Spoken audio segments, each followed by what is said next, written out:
Here we are. All right. Well, hi. I know some of you, but some of you don't. I'm Amelie. I am an assistant professor in civil construction and environmental engineering. Our department name just got even longer recently, and I did not make it on here because Christmas is it. Before I begin, I want to acknowledge our project team. My undergraduate Jamie Ritchie has been doing the majority of the work on this, along with grad student Matt Russell. Heather Kohlberger is in the back. She's the director of the Southwest Environmental Finance Center, which is a service center for mostly water and wastewater.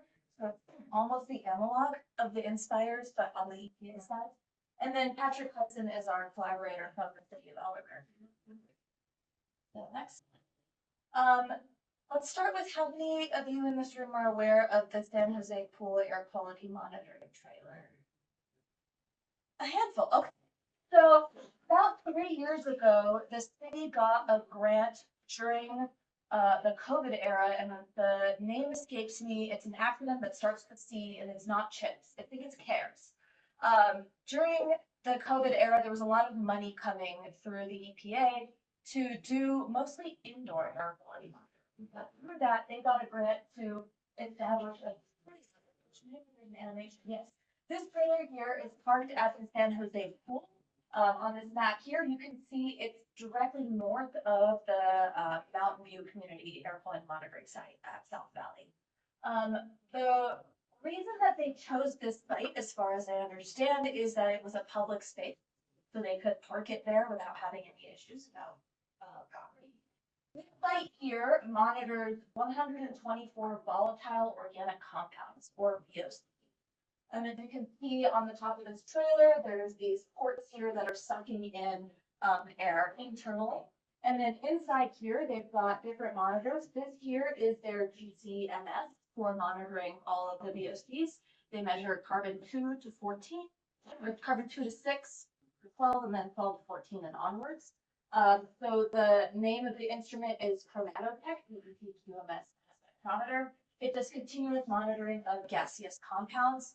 As far as they know, this is the only brand that is a continuous GC, and that's why they bought it. They also monitor the 6 EPA criteria air pollutants using the technology that they have at all the other EPA sites across the city. Okay, and they're measuring these every hour. Now, the city was gathering all of this data, but there was a need to actually synthesize, analyze, and then communicate that data, and that's where we come in. So next slide.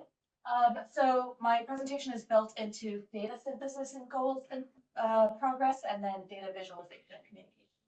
So on the synthesis side, we are taking all of this data from the city that has passed their QA/QC, and that's the very important thing, that we're not allowed to use it or distribute it until it has passed the QC. And in order for us to determine what it even means, we're starting to look up what the standards are for those VOCs. Now, these VOCs are not regulated in outdoor air. Currently, they are only regulated by OSHA, the Occupational Safety and Health Administration, in indoor air. So our first step is just to compare this time series data to those OSHA standards. And we're trying to see how much above or below those standards do we see these data points. Are they popping up daily, seasonally, or during random events? We have some health information as well for each of these compounds that we've been compiling in tables. And initially, we're starting to build graphs like these, where you've got concentration on the y-axis, you've got time on the x-axis. Each of these is an hourly data point, and then you've got your regulation line. And you want to see, is it even popping above or below that? Go ahead. Yeah. Additionally, we're looking at whether each of these VOCs is a health concern. They're measuring 124 compounds, and that's because that is what the instrument is able to do. But of those 124, how many of them are carcinogenic? How many of them are going to impact vulnerable groups? How many of them are actually impactful for inhalation versus oral or dermal contact? So we've got tables that we're taking from the EPA that have already summarized all of these.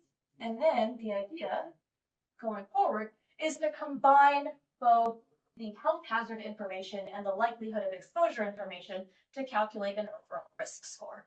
Now, we're not here yet. This is the ultimate goal that I would take.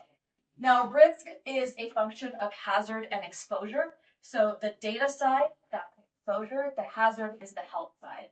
And the idea would be to combine both of this data into some sort of a graphic or tool that would be able to tell you that if a compound is of high hazard and there's a high likelihood of exposure, these are the ones that you would need to focus on. This is what's popping up daily or seasonally.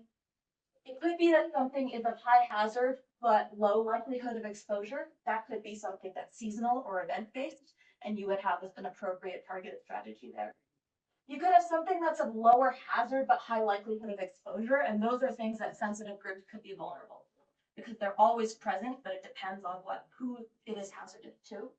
And then maybe the majority of these 124 compounds that are being measured are both low hazard and low exposure, and we would maybe move them off our list and focus on the 5, 10, or even 100 that are.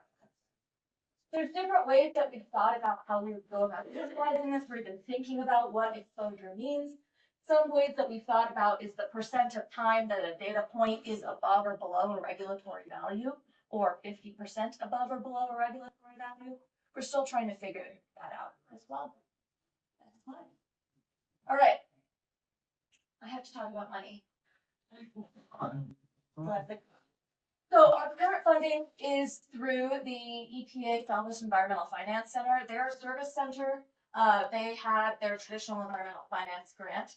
In general, they were asking for a project related to air quality and environmental justice, which is where this project began. However, future of that funding, unknown whether they will continue to do that. However, I found that the EPA has a call out that is essentially due now, 1 month from now is now, called Air Quality Information, Making Sense of Air Pollution Data to Inform Decisions in Underserved Communities Overburdened by Air Pollution Exposures, which sounds like exactly what this meeting here today is about. The EPA is offering 8 awards at $1.25 million total. The city of Albuquerque has agreed to be on board, and hopefully through the Friends of Idyllwill or EJ Air could be on board. So I will reach out within the next week with information on this. If any of you want to be involved, please tell me so that we can start building those budgets and that project outline together.